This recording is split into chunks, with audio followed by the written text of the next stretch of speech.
नमस्कार, जय हिंद। मैं आयुष सिंघम आपका स्वागत करता हूं आपके अपने चैनल करियर मेकर में। फ्रेंड्स, हम लोग अपने प्रैक्टिस को ही कंटिन्यू करते हैं। पहला क्वेश्चन कह रहा है, ये यार इंपॉर्टेंट भी है, ये जीडी के लिए है, जैसे बहुत इंपॉर्टेंट है। क्वेश्चन कह रहा है किसी वस्तु को तय मूल्य पर बेचा गया, ठीक है, एक फिक्स प्राइस पर बेचा गया। कह रहा है इसे उस मूल्य के 4/5वें हिस्से, 4/5वें का मतलब होता है 4/5वें हिस्से पर बेचने पर 16% की हानि होती है, तो आरंभिक मूल्य पर अर्जित लाभ ज्ञात कीजिए। मतलब कहने का मतलब कि पहले वो 4 पे बेच रहा, 5 पे बेच रहा था, फिर वो 4 पे बेचने लगा। जब मेरे भाई जब वो 4 पे बेच रहा था तो कह रहा 16% की हानि होने लगी। कोई भी चीज अपने आप में कितनी थी, 100 होती है। 100 पे जब 16% की हानि होगी तो बचेगा कितना सामान, 84 बचेगा। 100 में 16 गया तो कितना बचा, 84 बचा।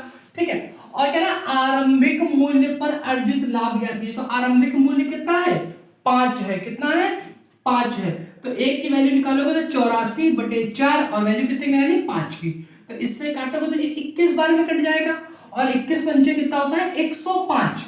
तो मेरे भाई 100 तो सीपी हो गई ना, तो एक्स्ट्रा कितना मिला, 5 मिला, और 5 जो एक्स्ट्रा मिला वो 100 पर कितना होता है, 5% होता है। तो आंसर कितना आ जाएगा, 5% का लाभ। समझ में आई? देखो फिर से देखो, कह रहा है 4/5वें हिस्से पर बेचा गया, यानी पहले 5 पे बेच रहा था, फिर 4 पे बेचने लगा, और जैसे ही वो 4 पे बेचा तो वैल्यू 100 ना बच करके 16% की हानि के बाद कितनी बची, 84। यानी 4 पर बेचने पर हमें कितना रिटर्न आ रहा है, 84 रिटर्न आ रहा है, और हमें बेचना कितने पर है, 5 पर।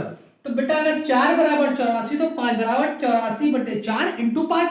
84 से काटा तो 21 बार में कट गया, 4 से काटो 84, 21 बार में कट गया, और 21 पंचे 105। अब देखो 100 तो इसमें हमारी सीपी होती है, 100 तो सीपी, तो एक्स्ट्रा कितना मिला, 5 ही तो एक्स्ट्रा मिला। तो 500 का क्या परसेंट होता है, 5%। आंसर कितना आ गया, 5% का लाभ। क्लियर है? अगला क्वेश्चन देखो। अगला क्वेश्चन यार बहुत इंपॉर्टेंट है, क्वेश्चन ही खाली बहुत लेंथी है, आंसर तो ओरल बना लोगे।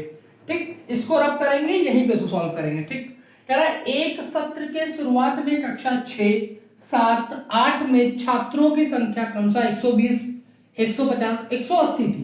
ठीक, कोई दिक्कत नहीं है। कह रहा बाद में 10 छात्र कक्षा 6 व 7 में प्रवेश लेते हैं। 6 7 मिला के कितने लेते हैं, 10 लेते हैं। तथा 10 छात्रों को कक्षा 8 से स्थानांतरित कर दिया जाता है। ठीक है, 8 से ट्रांसफर करके कहीं भेजे गए, लेकिन स्कूल के बाहर नहीं भेजे गए, स्कूल में ही भेजे गए। प्रारंभ में तथा अंत में छात्रों की संख्या का अनुपात कैसे। अच्छा क्वेश्चन है गुरु, अच्छा क्वेश्चन है। अगर लैंग्वेज में फंसा ले गया वो तुमको तो तुमको टहला ही देगा, फिर मान के चलना। चल देख क्वेश्चन देखो, क्लास 6 है, 7th है, 8th है। ठीक है, कितने कितने बच्चे हैं, 120 बच्चा है, 150 बच्चा है, और 180 बच्चा है। ठीक है, क्या दिक्कत है, होने दो। ठीक, कितना बचा, यानी टोटल शुरुआत में कितना बचा था, ऐसे जोड़ लेना। देखो 12 और 15 27, देखो ना 12 15 27, और इसमें जब 18 जोड़ोगे तो 8 और 15 का 5 हासिल लगा, 1 3 और 1 4, 450। क्लियर? तो शुरुआत में बच्चे कितने हैं, 450। यहां तक कोई दिक्कत, हमें नहीं लगता कि कोई दिक्कत आनी चाहिए। ठीक है, ना जोड़ पाओ तो फिर से जोड़ लो, ऐसे जोड़ लो ना। 5 2 7, 8 7 15 का 5 हासिल लगा, 1 1 1 2 3 1 4, और 0 0 0 हो गया। ठीक, कह रहा है बाद में 10 छात्र कक्षा 6 और 7 में एडमिशन लेते हैं। मेरे भाई इन दोनों में मिला के कितने बच्चों ने एडमिशन लिया, नए बच्चों ने 10 बच्चों ने एडमिशन लिया। और ये वाले जो 10 है ना, ये तो कक्षा 8 के ही है ना, ट्रांसफर तो हुआ ही नहीं। यानी ये स्टार्टिंग में बच्चे थे, यानी सत्र की शुरुआत में बच्चे कितने थे, 450। जब 10 बच्चों ने और एडमिशन लिया तो कुल बच्चे कितने हो गए, 460 हो गए, बढ़ गए, एंड में कितने हो गए, 460। क्योंकि ये वाले 10 तो सिर्फ ट्रांसफर हो रहे हैं ना मेरे भाई इधर उधर। ठीक, तो इन दोनों का रेशियो 450 रेशियो 460, 0 0 काट दोगे तो कितना आ जाएगा, 45 रेशियो 46 आ जाएगा। आंसर खत्म। इतना सवाल था। बताओ इस सवाल में किसी कोई कष्ट, कोई तकलीफ, कोई दिक्कत? स्क्रीनशॉट बना लो एक बार फटाक से, जल्दी से एक बार इसका स्क्रीनशॉट बना लो। और ये क्वेश्चन जीडी के लिए इंपॉर्टेंट है। ठीक, चलो जी अगले क्वेश्चन की बात करते हैं। अब जो क्वेश्चन देंगे इनमें तुमको हम प्रैक्टिस के साथ साथ लॉजिक भी दे देंगे, तो अगर नहीं पता हो तो पेन कॉपी उठा के लॉजिक लिख लेना। क्वेश्चन कह रहा है प्रथम 10 सम संख्याओं का औसत।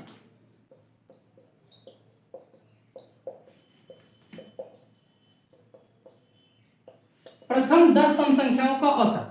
देखो अब हम तुमको यहां से लॉजिक देंगे।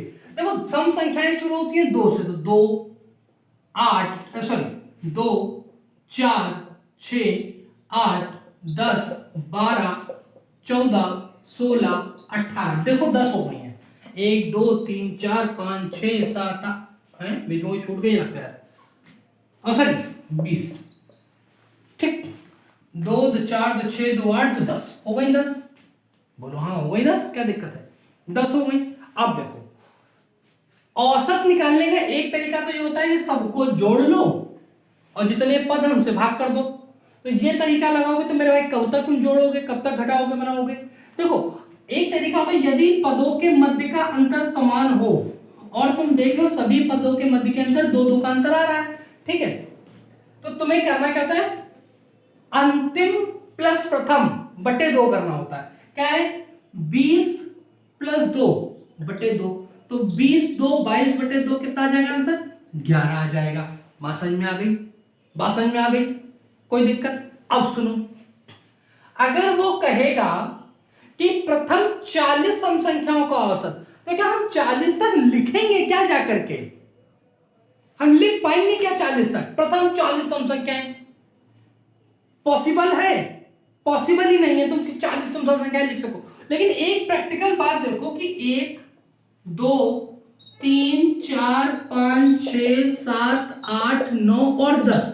मेरे भाई इसमें अगर सब संख्या की बात करें तो 1 2 3 4 और 5, और विषम की बात करें तो 1 2 3 4 और 5। यानी तुम्हें ये समझ में आ गया कि 10 में 5 सम होती हैं और 5 विषम होती हैं।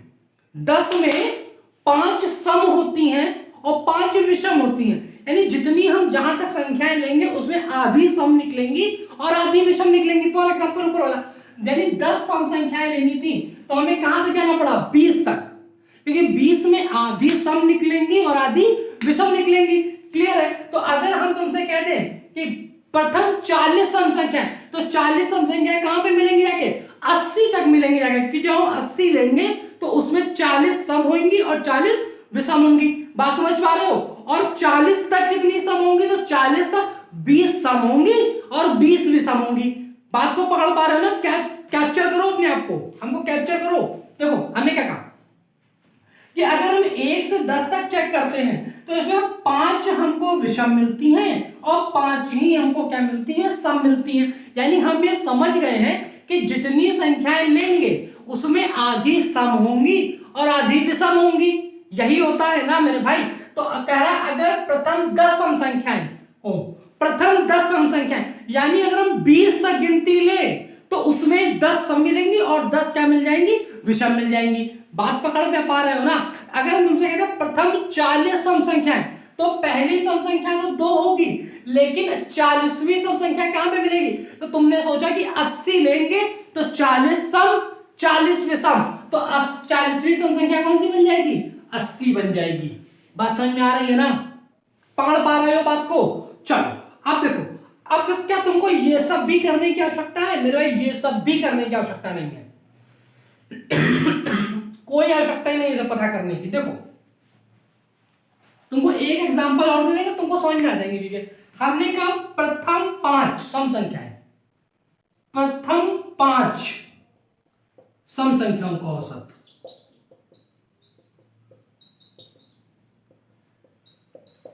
मेरे भाई देखो 2 4 6 8 10 हो गई ना 5।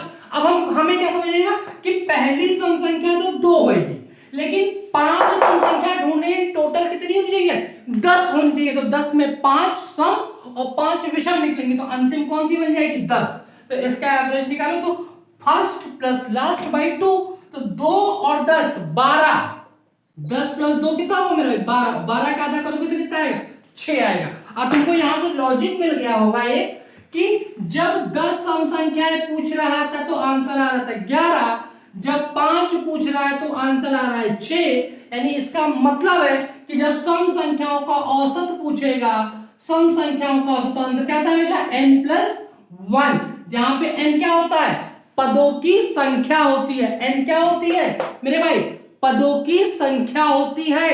ठीक, तो 10 सम संख्या में कितने पद है? 1 2 3 4 5 6 7 8 9 10। तो आंसर क्या है? 10 प्लस 11, देखो 11 लिखा है 5 में, 1 2 3 4 5, आंसर कितना है? 6। तो n+1 6। यानी जब भी सम संख्या पूछेगा तो आंसर क्या करोगे? n+1। सम संख्याओं का औसत पूछेगा तो आंसर क्या करोगे? n+1। सम संख्याओं में क्या करोगे मेरे भाई? n+1। बात समझ में आ गई? अब चलो, अब इसी जगह तुमको मैं कॉन्सेप्ट दे दें विषम संख्या का। एक कॉन्सेप्ट होता है विषम संख्याओं का। तुमसे उसने क्वेश्चन किया प्रथम 5 विषम संख्याओं का औसत।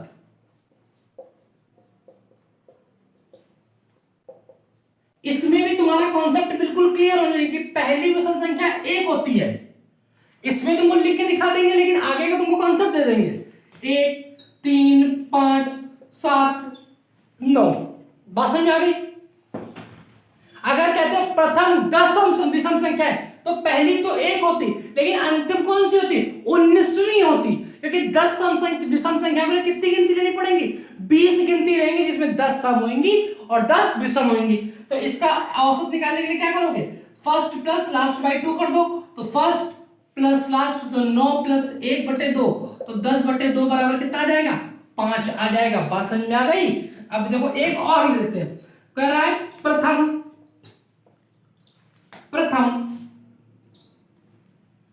30 विषम संख्या है।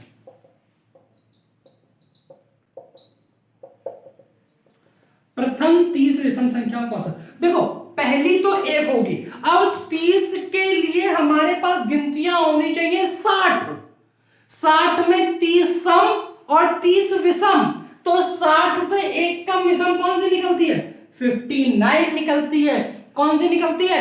59 निकलती है। तो औसत के लिए फर्स्ट प्लस लास्ट बाई 2, तो 59 प्लस 1 कितना हुआ? 60/2। वैल्यू कितनी आ गई? 30 के। तो इसमें तुमको एक लॉजिक मिल गया। जब 5 विषम संख्याएं पूछी गई थी तो आंसर आया 5, जब 30 पूछी गई थी तो आंसर आया 30। यानी हमको ये मिल गया कि जब विषम संख्याओं का औसत पूछेगा मेरे भाई, काहे का औसत पूछेगा?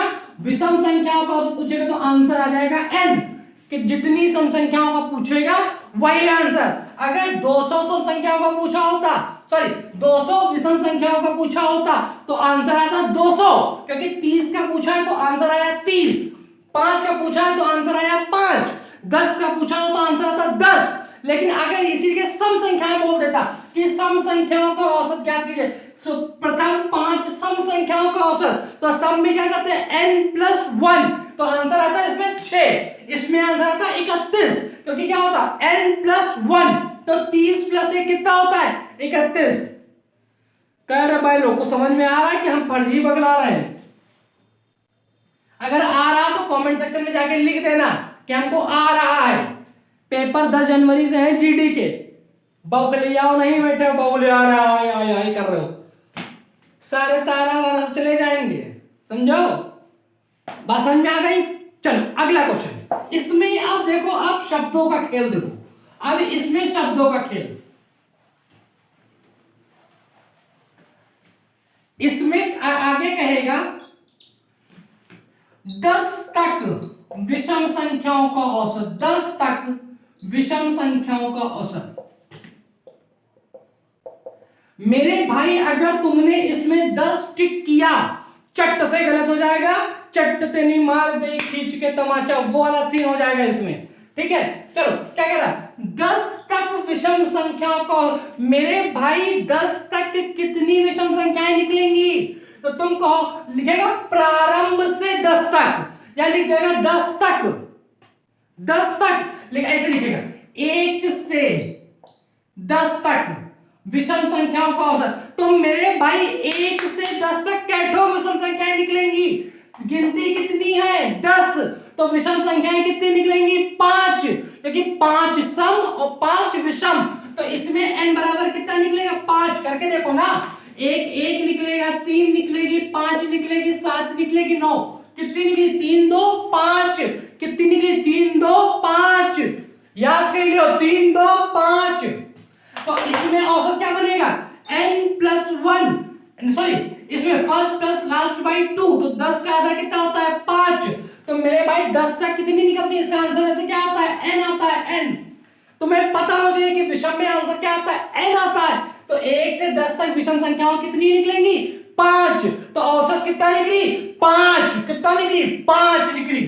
बात समझ में आ रही। अगर इसी जगह कह देता, क्वेश्चन पलट देता कि 1 से 10 तक सम संख्याओं का औसत, मेरे भाई काहे का औसत सम संख्याओं का औसत, तो आप हमको ये बताओ कि 1 से 10 तक सम संख्याएं कितनी निकलेंगी, तो तुम कहोगे 5। 1 से 10 तक सम संख्याएं कितनी निकलेंगी 5, क्योंकि आधी सम आधी विषम, ठीक। तो सम संख्याएं कितनी निकलेंगी मेरे भाई 5, तो औसत कितना हो जाएगा n+1, यानी 5 + 1 बराबर कितना हो जाएगा 6। औसत कितना निकलेगा 6 निकलेगा।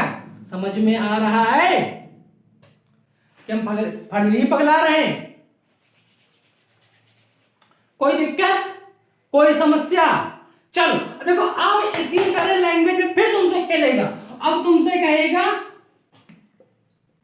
प्रथम 10 सम संख्याओं का औसत, 10 सम संख्याओं का औसत, तो मेरे भाई यहां पे कितने पद होंगे 10 पद होंगे, तो 10 पद होंगे तो औसत कितना बनेगा n+1 का मतलब होगा 11 बन जाएगा।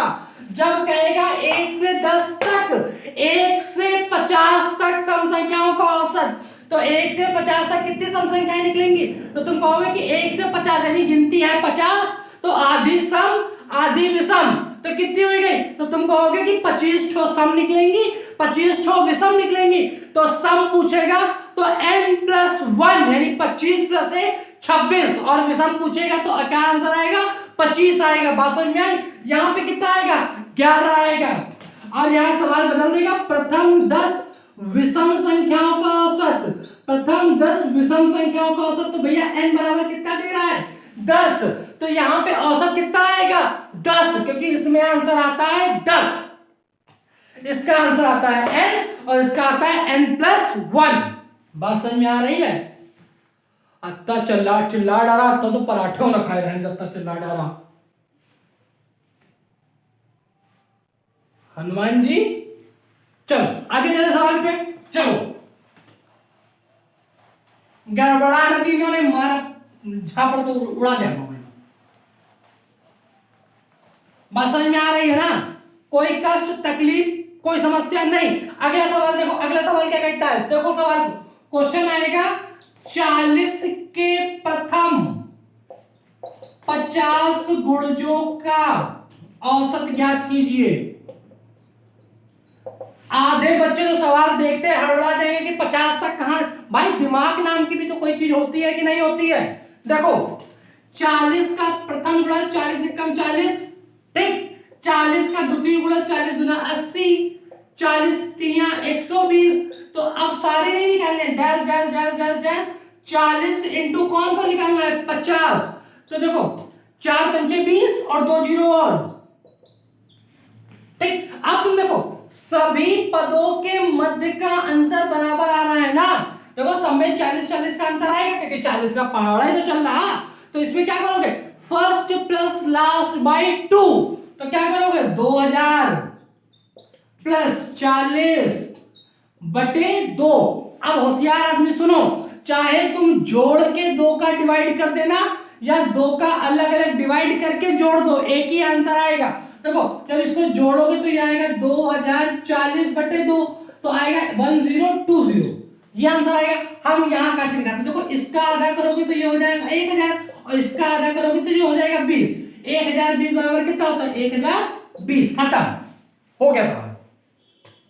इतना ही सवाल है, इतने ही कॉन्सेप्ट है, इसके आगे मेरे भाई कोई कॉन्सेप्ट ही नहीं बनता है, इसके आगे कोई कॉन्सेप्ट बनता ही नहीं है जो तुमको पता होना चाहिए। समझ में आ रहा है?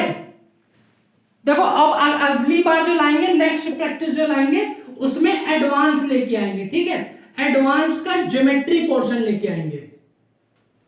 क्या लेके आएंगे? एडवांस का ज्योमेट्री पोर्शन लेके आएंगे। ठीक, तो आज के लिए इतना ही। स्वस्थ रहो, मस्त रहो, खुश रहो, माता पिता का सम्मान करो और भैया परीक्षा की बढ़िया तैयारी करो। ठीक, तो आज के लिए इतना ही, मिलते हैं अगले सेशन में, तब तक के लिए जय हिंद।